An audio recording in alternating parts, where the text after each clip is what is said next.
How do we actually replenish the environment that we live in? In some cases, restore the environment we live in. There's only one way.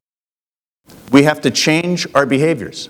In Canada's Green Building Council, every year, you help to improve people's focus so people actually see the world as it is, but more importantly, see the world as it can be. This is the largest green building event in Canada.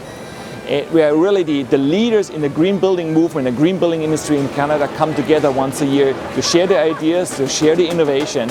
And it's very important because we're really just at the beginning of all of this. And we need to continue to drive this way faster, way further. In the construction industry, there are few events that tie together people from all different aspects of the construction industry. And so when I'm in a session and I've got a general contractor sitting next to a designer, there's a little bit of cross-seating happening. And fundamental to doing good sustainable design, we need more and more people to be able to understand the perspective of the others in the industry. 3 years ago, definitely we had clients that said, no, we don't want any part of LEED because we know that LEED costs money. Shareholders and the public is becoming more aware of sustainability, and they're becoming more demanding of it.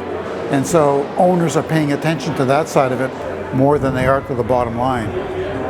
The greatest interest from the tenant community is the productivity gains. You're positioning your company to be able to hire and retain the best staff. You have less absenteeism, all right, leading to greater productivity for whatever your end product that you're putting out. And that's where ultimately companies are making these decisions right now. That's why we have hundreds of projects in the works now across Canada. It was driven in the early stage, I think, by a sense of zeal and a mission there, but now there's a massive business case, and that's what's really driving the growth. But we're seeing now more and more that the performance of new and existing buildings and homes are really starting to become very, very important, because we need to understand, are we making progress and are we doing the right things to reduce carbon emissions, to reduce water use, to reduce our environmental impact? So performance is starting to matter more and more. Not everybody might want to certify their building or home, but people might want to still find out, how does my building perform compared to my neighbors? The great part too is we have a made in Canada product called Green Up that was developed by the CaGBC. And it is really focused on putting together a database that's then available for building owners, landlords, to be able to then use that data to drive home performance. The paybacks are more immediate. It's a much easier sell.